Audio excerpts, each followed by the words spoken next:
Hello and welcome to the 12 Months to Marathon podcast with me, John Hill, the running podcast for the over 35s with Marathon Dreams, episode 64, 20 years later. So what's happening with me at the moment? Well, this is quite apt because it's 20 years since I had a major meltdown which resulted in me starting my own personal weight loss and health journey back in 2005. It was 20 years ago yesterday as I record this on the 2nd of October where I had a pretty major meltdown. And the reason why I know that date is because I wrote it in a journal, which I've still got in front of me here, which I'm looking at. So it's quite an interesting time. So in terms of my own personal things, I'm looking at High Rocks, obviously in 3 weeks' time as I record this.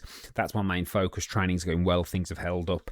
And ironically, last weekend I did the local 10K to me here at Bourneville in Birmingham, the Leafy 10K, and I finished 15th overall out of 272. But more importantly, as I realised later on in the day, I won my age group. I won the 45 to 49 age category. I came first. Now, I didn't know that because it's not a very big race, so you don't get the results text to you when you finish. So I went home, as I normally do, walked home because it's the only race that I can walk to. And kept checking the website just to see where I'd finished because I'm always interested in that because I knew I'd finished relatively high because obviously I could see the people in front of me. And I checked on the website and I saw the list above me of names and then I saw the categories and I saw the list of categories and I thought there's nobody in my age category above me. Then I saw the position it said first. So I emailed the guys who organised it because I knew they gave out prizes for first, second and third, but I didn't know they'd gave out prizes for the individual age category. And there it was. I have a prize which I've got to go and collect when I get a chance to do it because I've got to go down and meet the club runners when they're there. And I just thought, how ironic is that? 20 years after I started my own personal weight loss journey where I couldn't run a bath, I'm now winning my age category at a particular event. And that meant the world to me. Not because of the pace, not because of any of that. That's all great. And I don't talk about what I do a lot because it's kind of irrelevant. I always say to people, look, if you want to model something, model consistency. Yeah, you might not get the same result, but model consistency. I think I don't often talk about my pace that much because you just get this thing about it does make people feel insecure if they're not as quote unquote quick as you. And I don't think it's necessary because for me, it's what I do. It's who I am and it's for me. And I think what I want to do here is try and teach people what's possible for them. Because if you'd have looked at me when I was 28, and I deliberately always post my pictures and I always talk about what I did back then and the fact that I smoked and I drank and I took recreational drugs. And I always talk about what I did because I'd never want anybody to call me out. I'd never want anybody to go, what he's saying, he's a health professional, that he did this all those years ago. So I just tell everybody everything about what I did back then because I want people to know what's possible. Because whilst I wasn't completely sedentary about 20 years ago, I was your classic play football once a week, five-a-side type of man. I was very unhealthy and I couldn't run for toffee. So to be able to do what I did last weekend as I record this is quite mind-blowing for me, quite mind-blowing. And it's that reminds me of the importance of change and the importance of courage with change. Because when I started 20 years ago, I knew I had to change, and some of the reasons why I changed perhaps weren't that honourable. Like I was a little bit of revenge dieting, getting back at an ex and that type of stuff, which I don't regret because it got me started and it helped me get to where I am today. Obviously, you don't want to harbour those things for too long, but it certainly helped me get started. And I just knew the time was right for me to change. And what it proved to me was that it is possible to change who you are. Now, when it comes to running specifically, because let's be honest, running is a fitness discipline, and that's what I've primarily done over all the years, and now I'm a running coach. I see a lot of people make the same mistakes in all fitness areas, including running, which is we make permanent decisions based on temporary situations or emotions. And you have to be willing to change and have to be willing to be flexible and brave to get through certain challenges, because we've only got two options. We've got dealing with a situation or dealing with how we feel about a situation that we can't change. Okay, so let's talk about running, one of the common ones, injuries. Okay, so if you get injured, so normally what happens is you get injured. Now my recommendation is always get some help to get yourself sorted so you can get yourself back on the straight and narrow as quick as possible. Yeah, do whatever you can to get yourself on the straight and narrow. Don't get inside your own head. Don't start saying you're injury prone. Don't start, misery loves company and talking to everyone about it and feeling sorry for yourself. Find some solutions. Give yourself some time to feel sorry for yourself because that's a normal human reaction, and then look to see how you can change. That's important. That's courage. Now, let's say you're one of the rare people that gets told you can never run again. So a health professional says you are not allowed to ever run again because of whatever. then you've got to deal with that situation. It's your responsibility to deal with that situation. So as heartbreaking as both those things are, it's your responsibility to deal with both, either from what you can control or what you can't control, how you feel about it, yeah? So what I'm saying is, if you understand that change is possible, and it is, caveat, we've got some work going on here if you hear any noise in the background, is you give yourself the capacity to at least find the solution. Now, the solution might not work, but at least you're willing to find it. If you give up, if you make things permanent based on a temporary situation or emotion, which is just as bad, then you perhaps will give up on the potential to achieve something incredible, okay?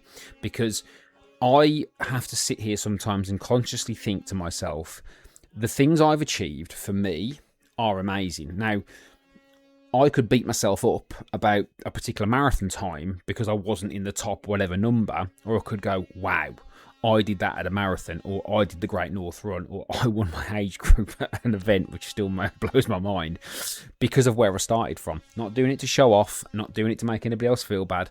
I'm doing it because I have to remind myself of how far I've come, because if I keep doing that, it helps me to build the courage to know that whatever situations I go through in my life, I can change. Now, I wrote some goals down in that journal that I mentioned, and I never thought I would achieve any of them. And I didn't look at those goals again, and I achieved them. I lost weight, I quit smoking, I became self-employed, I did all these things. Now, I didn't think about running back then, but if you just said to me 20 years ago, one day you're going to run a marathon, one day you're going to run the London Marathon twice, I'd have said, yeah, right, whatever. I wouldn't have believed you, because I was stuck in where I was. And you never get anywhere by staying where you are. You have to sometimes be willing to be brave, and you have to sometimes be willing to say, I can change. And that's how I started 20 years ago. Something clicked, and I just said, right, I can change. And if you've got a goal, and if you've got something that would perhaps blow your mind to achieve it, yeah, think about it, and think about the path to that goal. Don't limit yourself. Don't say, oh, I can't possibly do that. Find out. And this is the most important thing I'll ever teach you. Be curious, because curiosity when it comes to running is very, very powerful. And that's how I got to where I am today. So when I did my first half marathon, when I did my first marathon, I really had no clue what I was doing. And it was stubbornness that got me around those in the times that I did. But when I started to learn, and when I started to refine, and when I started to realise that there's more in the tank, I started to explore how I could bring that out of me. That makes sense? So one of the things that I don't often do is, if I know there's more, I don't get overly excited about a running performance, because I'm like, there's a bit more there. There's probably a bit more there. And if there's a bit more there, then I'll say, well, let's explore that before we start getting overexcited. Because usually when I finish any type of run, even if it's a decent-ish pace or decent-ish time, I'll always say, oh, actually, there might be a little bit more there. And if it is, let's explore it. Because ultimately, in 2005, that's all I did. I just explored the fact of whether I could change. And it was like, I was always the fat kid. I saw myself, as the fat kid. And then I said to myself back in 2005, what if I saw myself differently? And that's how the process started. So if you want to achieve anything in running, then you've got to think about how you see yourself, and is it possible to see yourself differently? If you want to achieve these goals, and this is really important, I've talked about it before, I talked about it last week, make sure any goals that you set are yours and they're nobody else's, because you don't have to run at a certain pace, you don't have to run at a certain distance, you don't have to run in a certain outfit with certain trainers and blah, blah, blah, blah, blah, in a running club, whatever. You do what you want. As long as you're consistent and you're happy, that's the most important thing. Because if you're not, then what's the point? If it's not fun, what's the point? If it's not enjoyable, what's the point of any of it? Because here's the thing. If you think that trying is hard, wait till they hand you the bill for not trying, which is something I heard many years ago. Or, like I heard the other day, what's worse, trying to fulfill your potential and doing stuff that's hard, or living with the fact that you didn't explore your potential. That's hard. Not finding out what you're capable of is hard if that's something you want to pursue, yeah? Without pressure. And that's important, because I would never say to anybody, you must run a marathon, you must run it at this pace, whatever. It's up to you what you want to do. But if you're telling yourself stories on why something is impossible for you without exploring it, and it's something that deep down you really want to do, then I would say to yourself, explore and see. Because I completely changed my life, completely over the last 20 years. And I sit here and say it is mind-blowing from where I started from, yes? And all of the paces and all of the runs and all of that is irrelevant. It's the fact that this person that I was, which I don't remember because, of course, I've changed so much to a certain degree, it's unreal. My attitude, the way I was, the way I saw myself. I mean, I hated myself, absolutely loathed myself. I loathed my life. I was desperate for weekends. I was desperate for someone to give me some money or something, or buy me a drink so I could just take the pain away. Do you know what I mean? And that's all I was trying to do, was take the pain away and sedate myself. And to take ownership of everything is the best thing I've ever done, and it gives me hope that I can change things, because things can get difficult in life, and they get difficult for all of us. Being fit and healthy will not solve your problems, it will just give you better ones, okay? Being a good runner won't solve all your problems, it will just give you better ones. And it's true.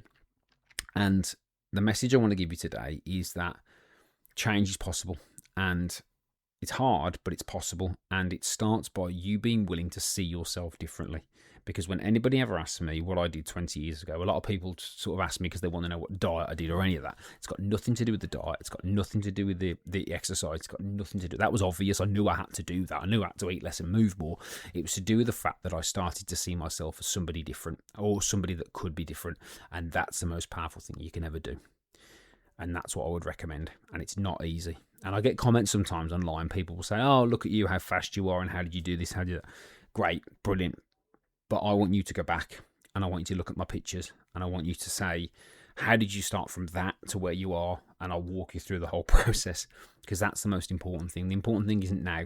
I do what I do because it makes me happy, and I like to push myself, and I like to see what's possible, because I enjoy that, and it keeps me young, and it keeps me interested, and it keeps me energetic in life to push myself. It's why I do things like High Rocks. It's why I run marathons. It's why I try and do my best, because I know that I don't want to go to my grave not exploring my potential. I want to be fully used up, because both from a personal point of view and in my family, I've seen what it's like to hate yourself, and I've seen the half-lived life, and I've seen what it's like to live a life of stress, unnecessary stress, and focusing on the wrong things, and letting every little thing affect you and all that. I've seen all that.